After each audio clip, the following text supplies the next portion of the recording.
இலங்கையின் வரவுக்கும் செலவுக்கும் இடையிலான இடைவெளி குறைந்துள்ளது.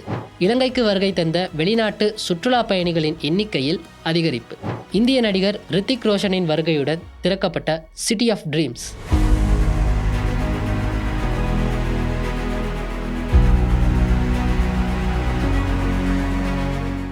கடந்த வாரம் நடந்த முக்கியமான பொருளாதார தகவல்களை தெரிஞ்சு கொள்றதுக்காக இந்த நிகழ்ச்சியில் இணைஞ்சிருக்கீங்க.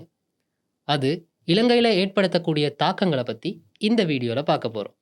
போன வருஷத்தோட முதல் 6 மாதத்தோடு ஒப்பிடும்போது 2025 ஆண்டுடைய முதல் 6 மாதத்தில் இலங்கையோட வரவுக்கும் செலவுக்கும் இடையிலான இடைவெளி 1/3 அதாவது 132% குறைஞ்சிருக்கு.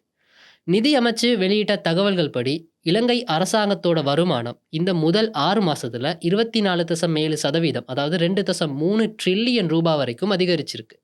ஆனால் கடந்த வருஷத்தோட முதல் 6 மாதத்தில் எங்களுடைய வருமானம் 1.8 ட்ரில்லியன் ரூபாவாக தான் பதிவாகியிருக்கு. முதல் 6 மாதத்தில் கிடைச்ச வருமானத்தை இந்த வருஷ மொத்த வருமான இலக்கோடு ஒப்பிடும்போது தோராயமாக 47% வருமான இலக்கை அடைஞ்சிருக்கு. இந்த வருமான அதிகரிப்புக்கு இலங்கை வருமான வரி திணைக்களம் அதிக அளவு பங்களிப்பு செஞ்சிருக்கு. அந்த திணைக்களம் மூலமாக 48.2% பங்களிப்பு கிடைச்சிருக்கு.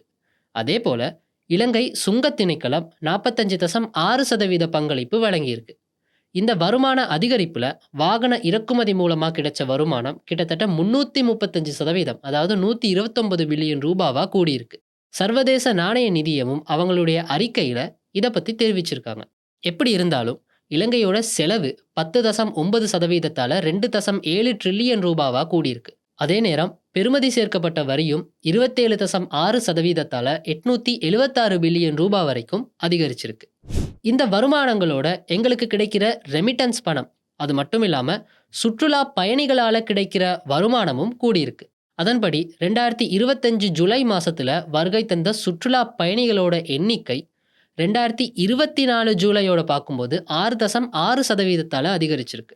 அந்த வகையில் சுமார் 2 லட்சத்துக்கும் மேற்பட்ட பயணிகள் ஜூலை மாதத்தில் இலங்கைக்கு வந்திருக்காங்க. நாடுகள் அடிப்படையில் பார்க்கும்போது அதிகமான பயணிகள் இந்தியாவில் இருந்து தான் வந்திருக்காங்க. அதுவும் கிட்டத்தட்ட 37,000 பேர் வந்திருக்கிறதா சொல்லப்படுது. அது மொத்த சுற்றுலா பயணிகளோட எண்ணிக்கையில் 18% இருக்கு. அதே நேரம் யூகேல இருந்து 11.7% அதாவது சுமார் 23,000 பேர் வந்திருக்காங்க ஜூலை மாதத்தில். நெதர்லாந்துல இருந்து 15,556 பேர் வந்திருக்காங்க, அது 7.8%. சீனாவிலிருந்து 12,892 பேர் வந்திருக்காங்க. இதுவரைக்கும் முதல் 7 மாதத்தில் இலங்கைக்கு வந்த சுற்றுலா பயணிகளோட மொத்த எண்ணிக்கை 1.3 மில்லியனாக இருக்கு. இலங்கைக்கு இன்னும் அதிகமான சுற்றுலா பயணிகளை வரவைக்கிறதுக்காக City of Dreams casino and luxury hotel complex கடந்த வாரம் இந்திய நடிகர் ரித்திக் ரோஷனோட வருகையோட திறந்து வைக்கப்பட்டுச்சு. இந்த city of dreams integrated resorts பிரதானமாக இலங்கையோட ஜான் கீல்ஸ் குரூப் மற்றும் மெல்கோ ரிசார்ட்ஸ் அண்ட் என்டர்டெயின்மெண்ட் நிறுவனத்தோட சேர்ந்து உருவாக்குன ஒரு கூட்டு முயற்சியாக இருக்குது. இந்த ப்ராஜெக்டுக்காக சுமார் 1.2 பில்லியன் அமெரிக்க டாலர் முதலீடு செய்யப்பட்டிருக்கு. உண்மையில் இந்த திட்டம் 2010-2011 வருஷ காலப்பகுதியில் ஒரு கன்செப்டாக கொண்டு வரப்பட்டது.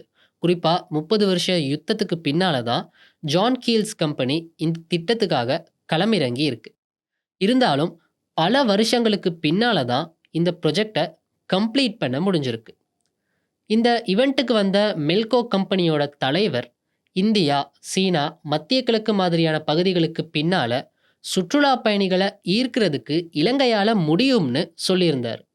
அதனால தான் ஜான் கீல்ஸ் கம்பெனியோட சேர்ந்து சினமன் ஹோட்டல் அண்ட் நுவா ஹோட்டலை திறந்திருக்காங்க.